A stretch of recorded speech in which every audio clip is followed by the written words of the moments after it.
Once around Wolf-Rayet stars. Now, this is a talk that I've put together because a number of people have actually asked for a talk on this very subject. So let's begin, I guess, at the beginning, and we should discuss why they're called Wolf and Rayet. And of course, it's named after Charles Wolf and Georges Rayet of the Paris Observatory. In 1867, they were observing stars in the constellation of Cygnus the Swan, and they found three rather peculiar ones. HD 1765, HD for the Henry Draper catalogue, and the other catalogue numbers there. Now we call them WR 134, 135, and 137, which is rather easier to say. But there was something very odd about them. The first thing was that the color of them revealed that they were very hot. Looking at how the brightness of the light changed with color, you could see that the light was steeply climbing to a peak, very much at the short wavelength, high frequency end of things. Ordinary stars, it is the black body radiation, as it's called, caused by just simply their temperature that dominates their color. So a red star puts most of its energy out at around about 700 nanometers in the red part of the spectrum. Yellow stars, that peak has moved to the left. Blue stars, it's moved to the left even further as the temperature has gone up to 18,000. But with these particular stars, we couldn't see a peak at all because the peak had moved into the ultraviolet and in some cases off into the X-ray region of the spectrum at incredibly high energies, high frequencies, short wavelengths. And that corresponds to temperatures from 20,000 up all the way up to 200,000 Kelvin. And actually, the vast majority of the light is coming out at those high invisible wavelengths rather than them being bright in the visible part. That's now down in the long tail. So this was very intriguing that these stars were so hot. And they were given a new class of W. The original designations were made up according to their spectral type with O, B, A, F, G, K, and M, and W was added on the front because these are in order of temperature from cool red dwarfs all the way up to hot blue O-class stars. Now there are numerous catalogues of different designations. We have the WR Wolf-Rayet catalogue organized across the sky by the right ascension coordinate. There's the BAT 99 catalogue of Wolf-Rayets in the Large Magellanic Cloud, and there are several others depending on who's put these together and where they are in space. Originally, Wolf-Rayets were thought to be the central stars of planetary nebulae. White dwarf stars can be very high temperature indeed, and white dwarfs are the product of the death of a modest star where it puffs off its outer layers, creating that planetary nebula and leaving the dead nuclear core, the white dwarf star, in the middle, often at 100,000 degrees or so, and gradually cooling over time. So this seemed like a possibility. But this is not what's going on. The picture on the left here is the Crescent Nebula. This is in Cygnus the Swan as well, and it's also a Wolf-Rayet star. And far from being a small white dwarf star, this is really quite a massive star and very bright indeed. So something different is going on. The other strange feature was that when we look at the spectrum of the light from stars, we spread out all of that black body radiation from the surface of the star into its component colors of the spectrum, and we see dark absorption lines from cooler gases in the outer atmospheres of the stars, where the atoms and molecules that are present in that atmosphere absorb particular frequencies as they vibrate and change energy state. And this takes a bite out of the spectrum, leaving a dark line. But in Wolf-Rayet's, what we were seeing was not dark lines, but bright lines. These are from the emission of light as excited, energized atoms decay back to the ground state. But those emission lines didn't seem to match any that we would normally find. This gentleman, Pickering, who's imaged up on the right-hand corner here, thought it was a weird form of hydrogen, because if you look at the pattern of lines from hydrogen gas, and this is an example in the spectrum on the left there, this is actually the Balmer series, and Pickering thought the lines were similar to the Balmer series, but shifted. And the pattern and the relationship between their wavelengths and energies and frequencies seemed to be a similar pattern. He called it the Pickering series. Always worth naming these things after yourself, isn't it? So what's going on? Well, in an excited hydrogen atom with the electrons pushed up into a higher state, that electron can fall back down into a lower state and give off its excess energy. And if it lands in energy level number 2, n equals 2 there, from a higher state, 3, 4, 5, or 6, you get the different wavelengths of light emitted. You get the red line at 656 nanometers. You get the others in the turquoise and the blue part of the spectrum there, all the way up to the violet. And they gradually get closer and closer together as the energy states approach just a continuum when you get to very high excitation numbers. And that's in the visible part of the spectrum. If the electron was dropping all the way to the n equals 1 level, you'd get a lot more energy. So you get a shorter wavelength, higher frequency photon in the ultraviolet, and a line there is part of the Lyman series because you get all the different transitions there as well. And if it's a weaker transition coming down to the n equals 3 level, you get a photon in the infrared, and it's called the Paschen series.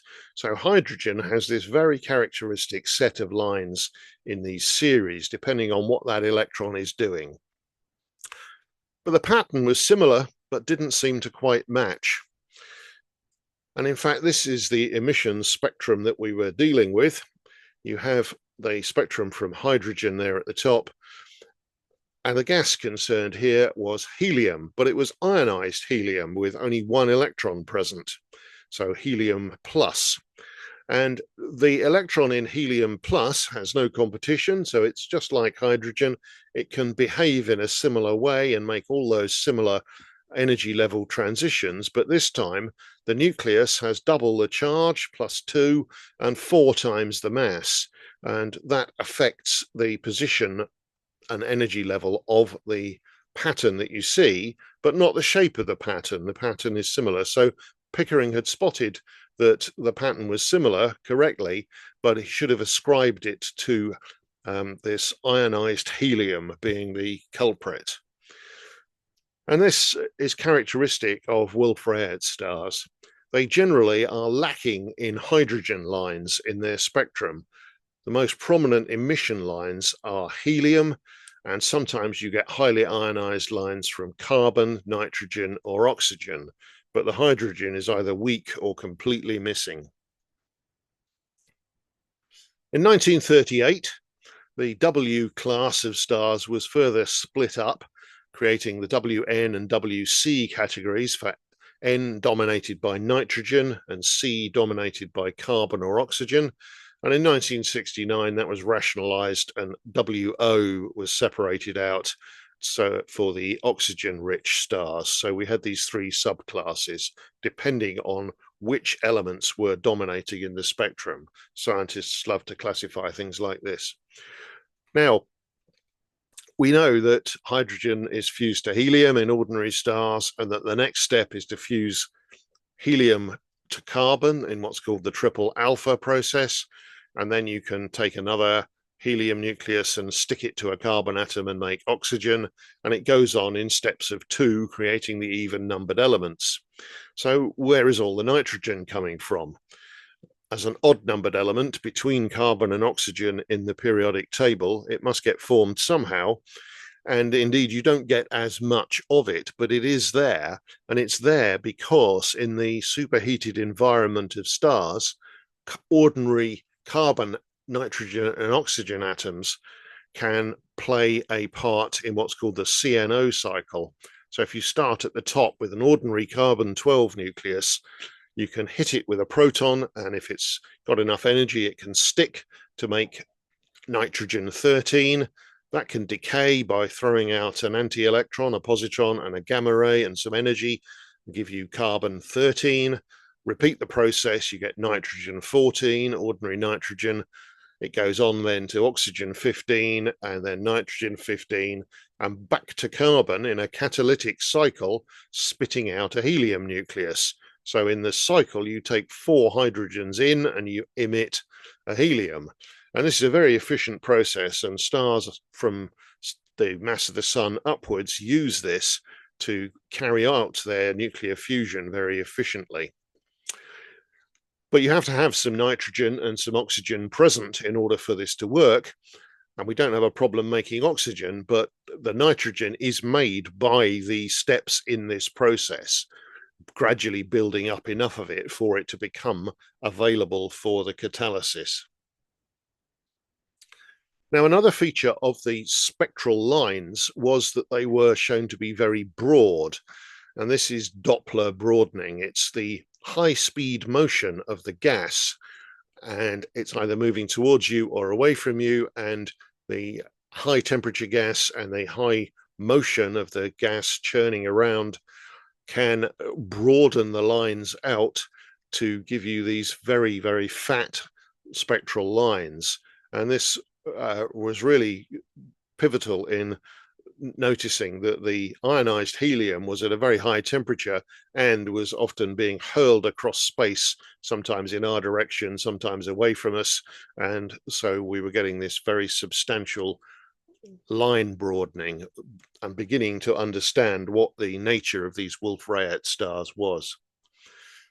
So we've now found thousands of them, about 600 in the Milky Way, 166 in the Magellanic Clouds, 154 in Andromeda at the last count, 206 in the Triangular Galaxy, and we're beginning to find them in other more distant galaxies as well, although there may be thousands of them as candidates rather than confirmed at this stage, but I'm sure they will be all over the place.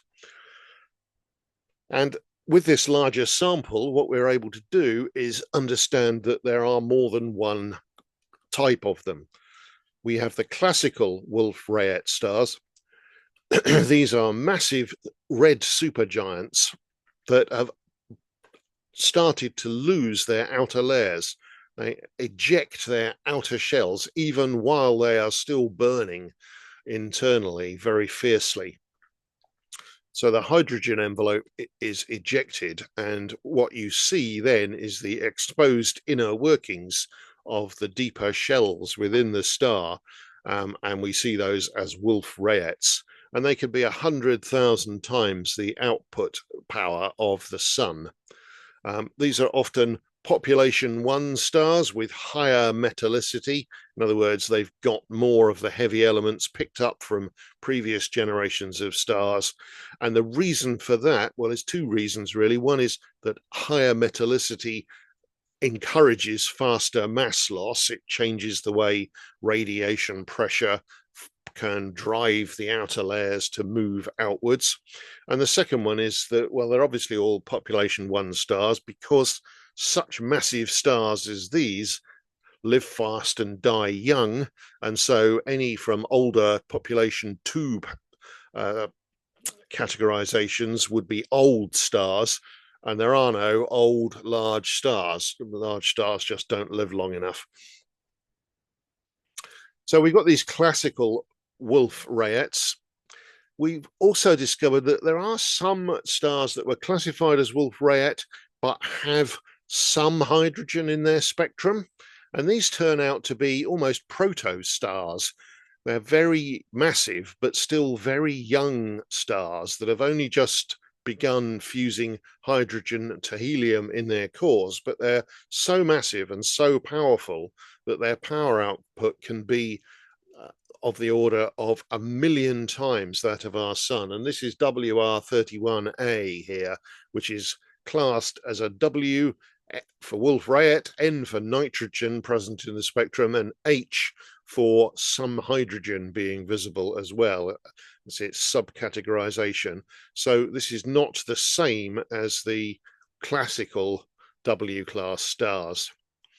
You often get the activity in the middle bringing to the surface through convection helium, carbon, nitrogen, and oxygen.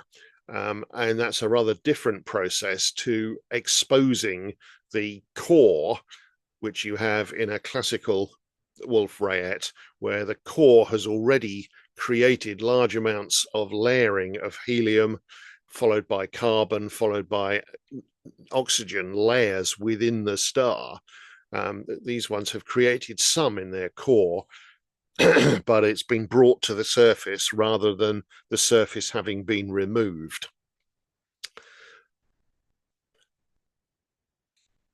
And then we have planetary nebula cores. Roughly 10% of the stars classified as Wolf-Rayet are, in fact, at the core of a planetary nebula. And these exhibit all those characteristics of Wolf-Rayets, but they're not from the same mechanism at all. They're much less massive stars, post-AGB, post-asymptotic giant branch stars, which have fused hydrogen to helium and then helium to carbon and oxygen in the core, and then have been ejecting their envelopes in classic planetary nebula style.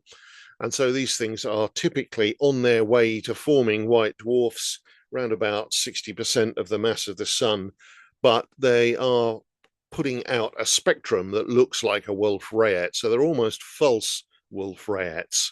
And they are much less powerful than the other two. These are only about 1,000 times as bright as the sun, rather than 100,000 or even 1,000,000 for the classical and protostar type Wolf-Rayets.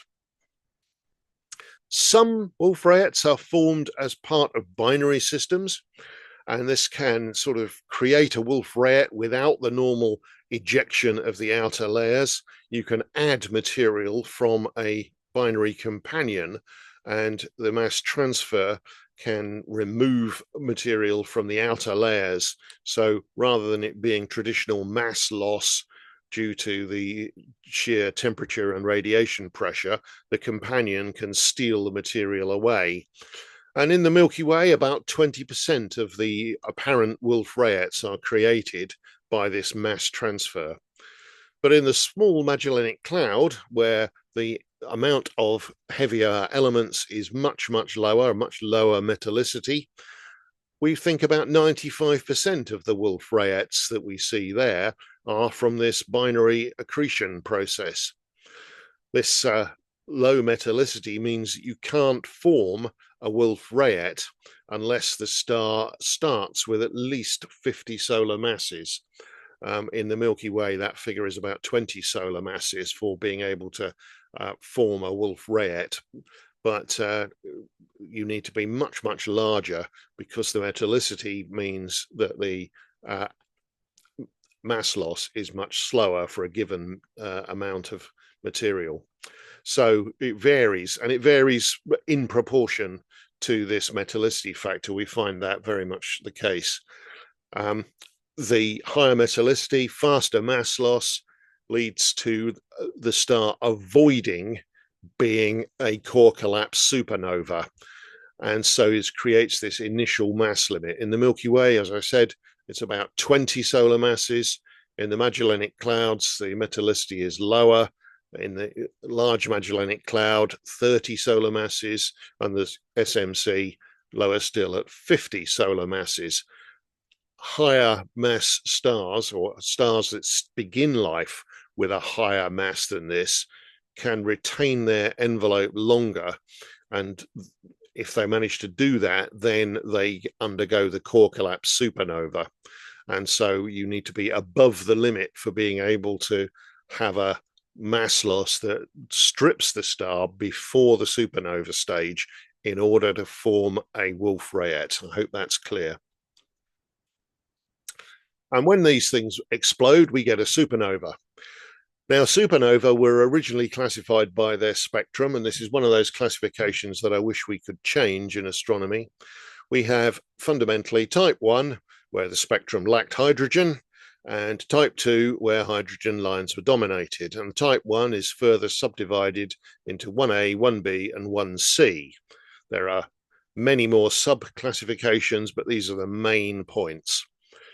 So Wolf-Rayets, having lost their outer hydrogen, when they explode, they are seen as type 1 because there's no hydrogen there to emit any of its characteristic spectral lines. But let's just dig into this a little deeper. Let's look at the mechanisms. A better way of classifying things is that we have different causes of supernovae. Type 1As are exploding white dwarfs, typically a medium mass star, a little bit larger than the sun, has run through its life cycle, created a carbon-oxygen core with a coat of helium, and then runs out of ability to carry on with nuclear fusion, resulting in the outer layers being ejected and creates a white dwarf and a planetary nebula. And then the white dwarf, if it picks up more material somehow, can exceed that magic Chandrasekhar limit and explode as a type 1A supernova. When it does so, the explosion is powerful enough. Carbon starts to fuse. You get carbon plus carbon fusing to make heavier elements, and a whole series of chemical or nuclear reactions occurs, creating the elements silicon, sulfur, iron, and so on. And the whole star detonates and destroys the star. Much more massive stars, more than about 10 times the mass of the sun, undergo this core collapse process. So medium to large stars die when the outer layers still contain unprocessed hydrogen, and they are classified as type 2 because of that hydrogen being present. So these are core collapse. But so are the larger stars. So massive stars which have lost their hydrogen, these are also core collapse supernovae, but we see them without the hydrogen. We see primarily helium in the spectrum, and these were classified type 1b. And then the really, really massive stars at the upper end of things tend to have lost both their hydrogen and their helium, and we classify those as the WC, WN, and WO type Wolf-Rayets, and those explode as type 1C. So it's all about mass and whether the core collapses, except for the type 1As, the exploding white dwarfs. And you can see really that we need to reorganize this classification system and come up with something that makes more sense now that we understand what's going on. So anyway, Wolf-Rayet stars lead to either type 1b or type 1c supernovae.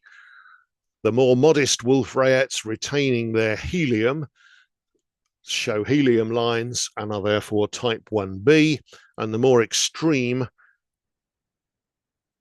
WN, WC, and WO stars where the core carbon, nitrogen, and oxygen has been exposed and the helium blown away show as type 1c. And this is an example of a supernova that was classified type 1c. So SN 2019 for the year HGP, which is the letter sequence that tells you when it was detected. And that was on 8th of June 2019 at the Zwicky Transient Facility, so the ZTF. And this was 1 billion light years from Earth and a Wolf-Rayet star that exploded. And it showed carbon and oxygen lines in the spectrum, and therefore type 1c, so no helium present. But it was unusual in that it also showed neon being present. And so these have now been given the designation type 1c N, where N stands for neon. Just goes to show we really need to fix this classification system, doesn't it? But we actually have some pre-explosion and during the explosion images for you down a little bit small down at the right there, and the spectrum of this particular supernova showing those neon lines that were present in the green and yellow colors there. So this obviously had gone a little further in creating a layer of neon in the spectrum. Another nice example is Gamma 2 Velorum, WR11, called the spectral gem because of the amazing spectrum of the star itself. There are at least 4 stars there. WR11, the Wolf-Rayet, with a companion O-type star of 30 solar masses. And it's the O-type star that you're seeing in the image at the top right there, because that's responsible for most of the visible light, though the power output of WR11 is much greater. Most of it's in the ultraviolet where you can't see it. There are several smaller companions also in this complicated system, and we're not sure if they're all part of the same system or just happen to be line of sight at this stage. Maybe we'll be able to come back to that. But at the moment, WR11 is a 9 solar mass object, but it began life at 35. And the mass loss has been tremendous with all of that drop from 35 down to 9 having occurred. And the outer temperature, 90,000 Kelvin. So very, very hot indeed. And it's emitting most of its light in the ultraviolet, but it's also giving off gamma rays. So the gamma ray emissions are a little bit of a mystery. Another one called Apep, named after the Egyptian serpent god, also given categorization WR70-16. This is a triple star system in the constellation of Norma, 15,000 light years away. In the very, very center, too close together to see as individual stars, we have a pair of Wolf-Rayets orbiting each other in a 193-year period, just under 200 years. And that rapid rotation is causing this pinwheel swirl in the shape of the ejected material that these stars are violently blowing outwards away from themselves, both of them. And then the other star that you can see in the image there is another hot supergiant, not as hot or as big as the Wolf-Rayets, but it's in a 10,000 year long orbit carving through that gas and dust shell. And we think that Apep is a candidate for exploding as a gamma ray burst, the very, very violent death of these truly enormous stars. And that would be very spectacular. And we just have to hope it's not dangerous, because even though it's 15,000 light years away, that is not very far in terms of the threat from being in the beam of a gamma ray explosion. Another example, WR22. This is again a binary. This time the 2 stars managed to create an eclipsing binary from our line of sight. So one of them crosses in front of the other, but we only see one of the crossings. The second crossing, due perhaps to the elliptical nature of the orbit, means that the alignment isn't perfect. So we only see one half of the eclipsing effect. And so what we have here is a Wolf-Rayet, WN7H. And so you now know that WN means there's nitrogen in the spectrum, and the lowercase h means there's a little bit of hydrogen there as well. And 7 tells you how intense the spectrum is. That's just a number, 0 to 9.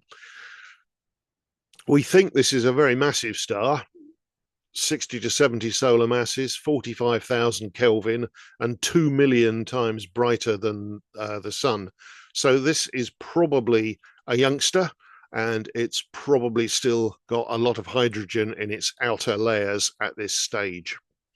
And its companion, well, is an O9 blue giant star, a little bit cooler, 33,000 Kelvin, and only 130,000 times as bright as the sun. But of course, most of that light is in the visible part of the spectrum where we can actually see it, and that is what you're seeing in the center of this lovely photograph. Other Wolf-Rayets, R136A1. This is a subject of a video all in its own called Once Around, R136A1, and you can see a slide from that video there, so you can go and find that if you're interested. but this is perhaps the most massive and brightest star we know of. It's at probably around 200 times the mass of the sun and puts out 5 million times the power output. So if you're interested in that one, go and check out that video. There's a lot to say about that particular one and some very spectacular images as well. Then we have the Runaway VFTS 682. This is in the Large Magellanic Cloud, and it's associated with R136, that star cluster that contains the star that was mentioned on the previous slide. And this particular one, VFTS 682, probably originated in the R136 cluster and was hurled out across space by some sort of cosmic near miss. A gravitational slingshot tends to hurl stars out of these globular clusters or open clusters, and then they travel around independently, often at high speed, into quite large orbits around their local galaxy, in this case the Large Magellanic Cloud. And again, this is another youngster with some hydrogen present in the spectrum, so it's showing nitrogen, so it's W, N, and lowercase h for hydrogen there.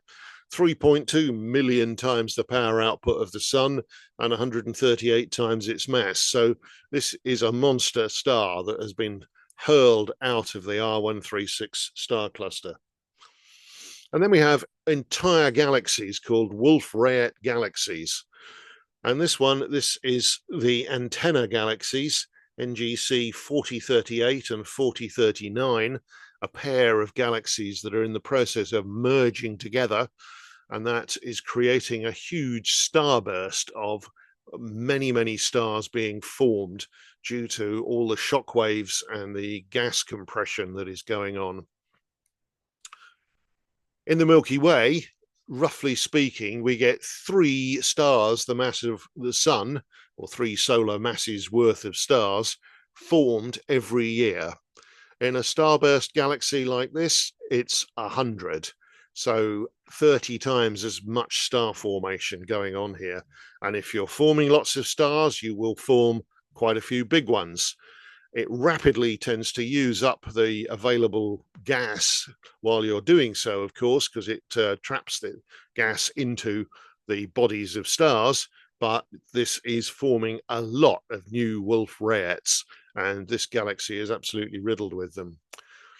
And so I will leave it there. Thank you very much again for listening to this video once around Wolf-Rayet stars, and especially thank you to the people that suggested that I take a look at this subject. As ever, there's more to it than I thought there was when I started researching it. And so I find making these videos very interesting, and hopefully just as interesting as you do listening to them. Please hit the subscribe button if you get the chance, and you'll then get notified of any new ones, of course. And I do try and put out new ones on a fairly regular basis, but I'm also open to suggestions like I was for this one. So if you've got any burning subjects that you want me to take a look at, and if I can, then I will dig into them and try and put a video together. Thanks a lot.